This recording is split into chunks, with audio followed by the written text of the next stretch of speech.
పవన్ కళ్యాణ్ గారి ఆదేశానుసారం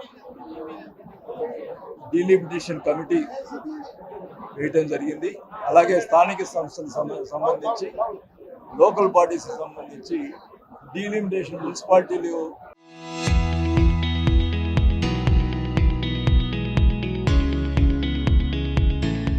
ప్రస్తుతం మున్సిపాలిటీల్లో డీలిమిటేషన్ వార్డులు పెరిగే పరిస్థితి ఉన్నాయి కాబట్టి ఆ వార్డులు జనసేన ఎక్కడ బలం ఉందో ఆ వార్డుని సేకరించి జనసేనకి రేపు ఆ వార్డులు వచ్చే విధంగా చేసుకోవాలని చెప్పి కమిటీ వేయటం జరిగింది. దాంట్లో భాగంగా వరుణ్ గారు, మరి ఆర్ఎన్ శ్రీనివాస్ గారు, నేను ముగ్గురం ఈ 6 జిల్లాలు గ్రేటర్ రాయలసీమకు సంబంధించి 6 జిల్లాల్లో ఈ మున్సిపాలిటీలు కార్పొరేషన్ సంబంధించి డీలిమినేషన్ ఏదైతే వార్డు పెరుగుతున్నాయో అవన్నీ కూడా వెరిఫై చేసుకొని ఒక రివ్యూలాగా చేసుకొని అది అధ్యక్షుల గారికి సబ్మిట్ చేయడం జరుగుతుంది.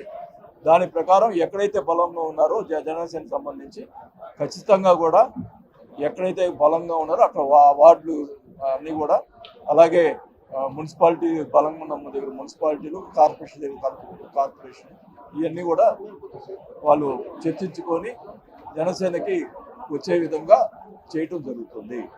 దాంట్లో భాగంగానే ఈరోజు అనంతపురం జిల్లా, కర్నూలు జిల్లా ఈరోజు ఇక్కడ ఈ కార్యక్రమం చేపట్టడం జరిగింది. అందరు కూడా నాయకులు అందరితో కూడా ఇన్ఛార్జ్లు అందరూ కూడా వచ్చారు. వాళ్ళ యొక్క రిపోర్ట్ కూడా తీసుకుంటాం వాళ్ళ దగ్గర. ఎక్కడైతే మున్సిపాలిటీలో వార్డు పెరిగిన దగ్గర ఎక్కడ జనసేనకు సంబంధించి ఎవరికైతే బలంగా ఉన్నారో వాళ్ళకి ఆ వార్డులు కేటాయించే దానికోసం మరి ఇన్ఛార్జీల దగ్గర నోట్ తీసుకోవడం జరుగుతుంది. అది మన కళ్యాణ్ మరి మన అధ్యక్షుల గారికి సబ్మిట్ చేయడం జరుగుతుంది.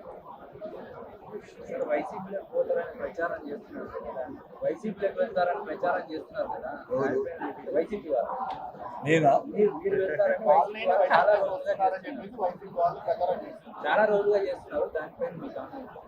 అసలుకి ఇంత కష్టపడి ఎందుకు వస్తున్నాం అండి? వైసీపీ పోయే పద్ధతి అవసరమా?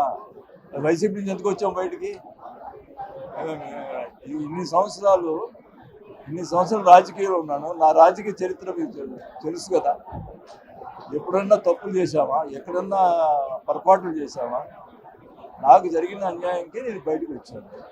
నేను కళ్యాణ్ గారు నా మీద చూపించిన ప్రేమతోటి, ఆయన చూపించిన ఇదితో, నా మీద ఉన్నటువంటి ప్రేమ, ఆయన చూపించినటువంటి ప్రేమతోటి ఆయన పార్టీలో చేరాను.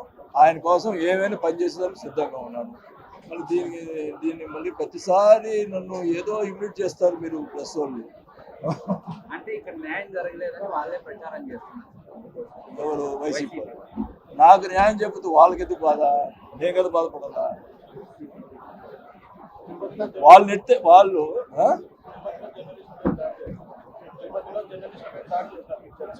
లేదు, అది చిన్న పొరపాటు జరిగింది. ఆ పొరపాటు ఎవరైతే దూషించాడో అతని చేత సారీ చెప్పించడం జరిగింది. ఇంకా మళ్ళీ దానికి ఇష్యూ ఇది. చిన్న పొరపాటు జరుగుతుంటాయి.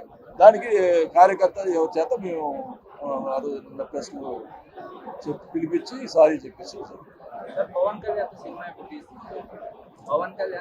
ఆయన ఎప్పుడు కాల్ షీట్ ఇస్తాడు అప్పుడు.